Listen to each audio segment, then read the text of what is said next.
Cuando una máquina no funciona, se examinan las distintas partes y los mecanismos que la forman y se trata de repararlos. Cada pieza exige un tratamiento mecánico particular que puede compararse a un tormento particular. Un pedazo se debe soldar con fuego, otro se debe limar, otro se debe atornillar y otro botar. Las culpas son verdaderos desgastes del alma, que le impiden acercarse a Dios y gozarlo. Estos desperfectos no pueden repararse sino con dolor, porque son producto del desorden de los sentidos que quieren gozar materialmente, o del desorden de las facultades del alma, que se pierden miserablemente en aspiraciones terrenales.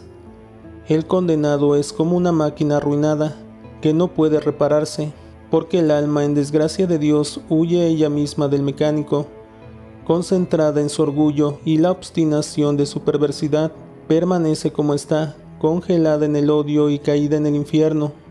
El alma purgante, en cambio, por el estado de gracia tiende a purificarse, y por consecuencia tiene por cada culpa una reparación especial. Cada falta es una deuda, es un daño, un desorden.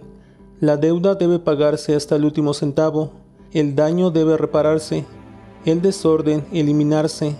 No es fácil hacernos una idea de las penas proporcionales a cada culpa. El poeta italiano Dante ha imaginado círculos o estaciones del purgatorio con tormentos particulares, según las culpas particulares a expiar. Es una imaginación que está fundamentada en la realidad, pero que no supone almas torturadas, sino cuerpos sujetos por cadenas, oprimidos por pesos, gimiendo por inercia. Las descripciones del poeta, por más penosas que sean, dan solamente una idea bien relativa del verdadero tormento de un alma por cada culpa que tiene que expiar. Los santos que han tenido revelaciones particulares sobre almas purgantes no se alejan mucho de las concepciones imaginativas de Dante. Ven a las almas como criaturas corpóreas, sufriendo tormentos físicos. Ellas que se manifestaron en una forma corporal, dieron testimonio de sus penas con manifestaciones corpóreas, sudor ardiente, hielo aterrador, fuego realmente quemante, etc. Hay en Roma un museo con las señales dejadas por las almas purgantes, y ninguno podría ser así de tonto y temerario para negar su realidad y autenticidad. Las manifestaciones corpóreas de las almas purgantes pudieron tener una explicación. Cuando las bombas atómicas destruyeron 2 ciudades, Hiroshima y Nagasaki, después de 6 meses de la destrucción, los americanos estudiaron la radioactividad dejada por las bombas atómicas y constataron un hecho sorprendente que los atemorizó. Dentro de las ruinas se veían fantasmas, como de cuerpos reales que corrían presas de terror. Como en una película cinematográfica, aparecía la silueta de los cuerpos de aquellos infelices en el acto en el cual fueron sorprendidos mientras huían. Eran como cuerpos reales y así aparecían. Se puede decir que las manifestaciones corpóreas se deben a la radioactividad del cadáver putrefacto. ¿Quién puede afirmarlo con seguridad científica? Es un hecho cierto que el cuerpo humano tiene electricidad y puede tener radioactividad latente y todavía desconocida. El alma, en efecto, separada del cuerpo, tiene siempre una referencia a su cuerpo que debe resucitar. La terrible humillación de la muerte y del sepulcro es aminorada por la certeza de la resurrección. Cuando Dios le permite venir a la tierra y manifestarse, el alma se encuentra en relación inmediata con lo que permanece del cuerpo que animó. Un alma gloriosa del paraíso se manifiesta de la misma manera, pero la luz de la gloria y de la felicidad que la hacen bienaventurada traspasa los vestigios de su cuerpo y aparece bellísima, hablando un lenguaje suavísimo que encanta. En ella emerge la felicidad de la gloria. En cambio, en el alma purgante resaltan las penas particulares que la purifican, debidas a un estado de culpa que caracterizó su vida y su carácter. Ella debe cambiarse en una nueva criatura, y las penas que sufre por su particular estado la purifica con una reacción espiritual que la empuja a Dios. También en esta misteriosa pena hay una dulce lucha de amor. El alma reconoce, por así decir, sus harapos y quiere cambiarlos por vestidos de gloria por amor a Dios.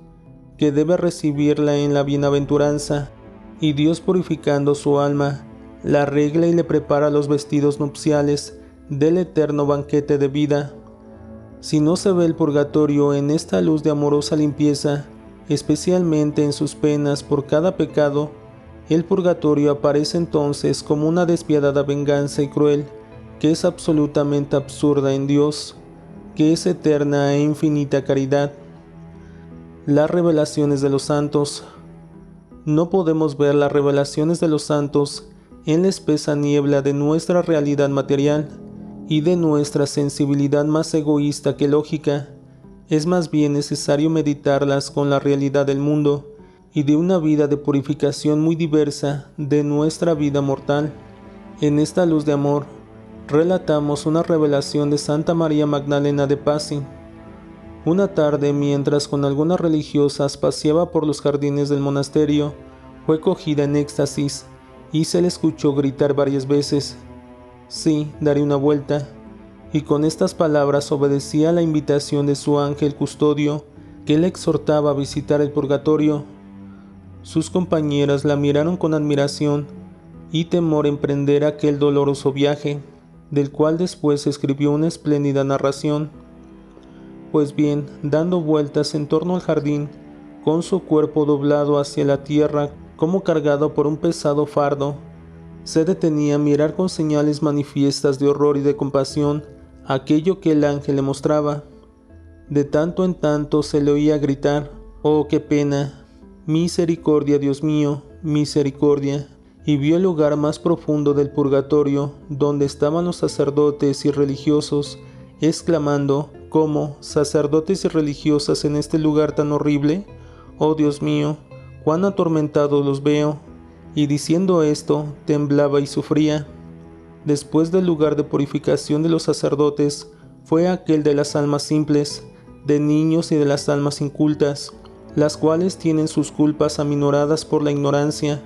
Vio que había hielo y fuego, y las almas pasaban alternativamente de uno a otro tormento, sufrían penas y sin embargo, estaban contentas porque sabían que estos tormentos las llevarían al camino a la felicidad.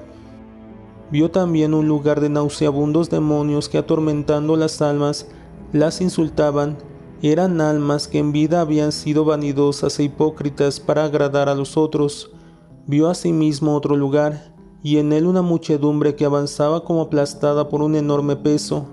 Eran las almas que en vida fueron impacientes y desobedientes. Entró en un lugar muy cercano al infierno, donde estaban los mentirosos y engañosos, sumergidos en un estanque helado, mientras se derramaba en su boca plomo derretido. Vio a los avaros que estaban como licuados por el fuego, como plomo en el horno. Vio a los impuros cuyos pecados les habían sido perdonados, pero no los habían expiado bastante en vida. Su puesto de expiación era sólido y maloliente, que de solo verlo daba horror y apretaba el corazón. Vio la cárcel de los ambiciosos y los vio sufrir agudos dolores en medio de densas tinieblas. «Oh, pobres miserables», gritó, «que por haber querido elevarse sobre los otros, están ahora condenados a tanta oscuridad». Después vio las almas de aquellos que fueron ingratos con Dios, duros de corazón, que no supieron nunca lo que es amar a su Creador, Redentor y Padre.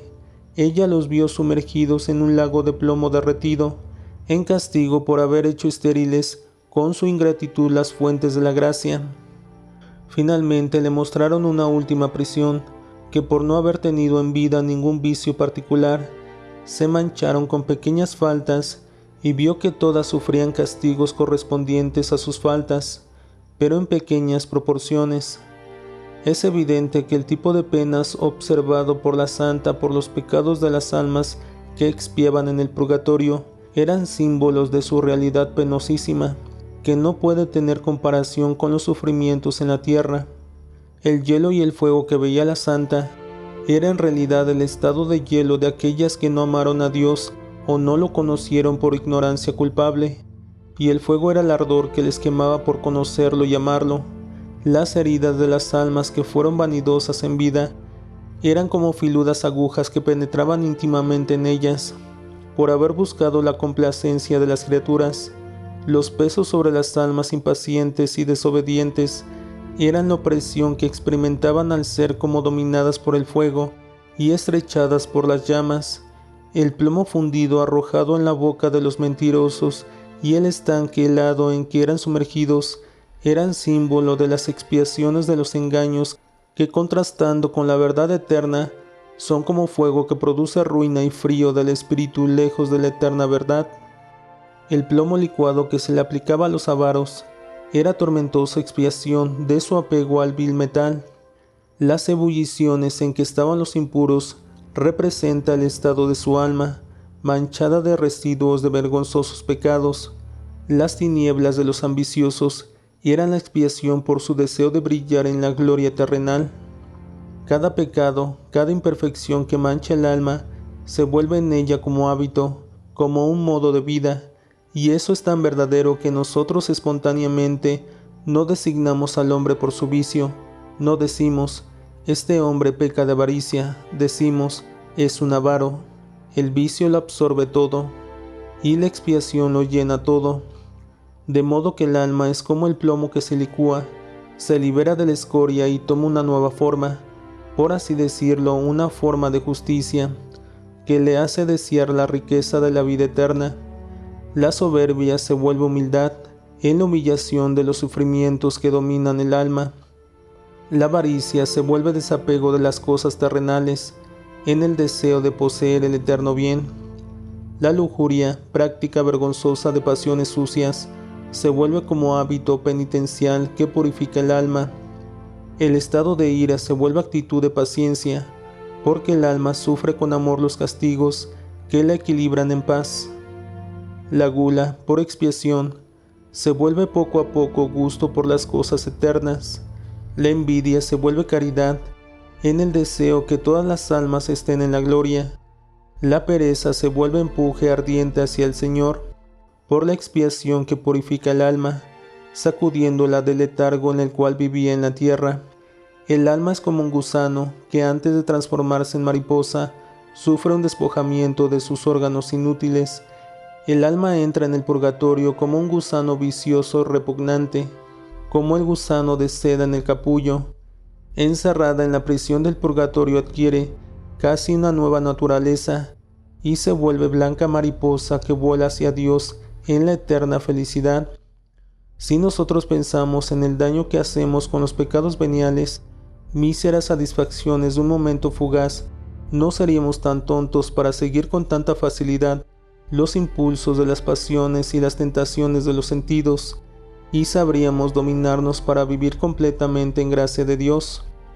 Somos como niños tontos que por capricho de un juego de hacer daño y por el mísero gusto de encender una llama, producen un incendio.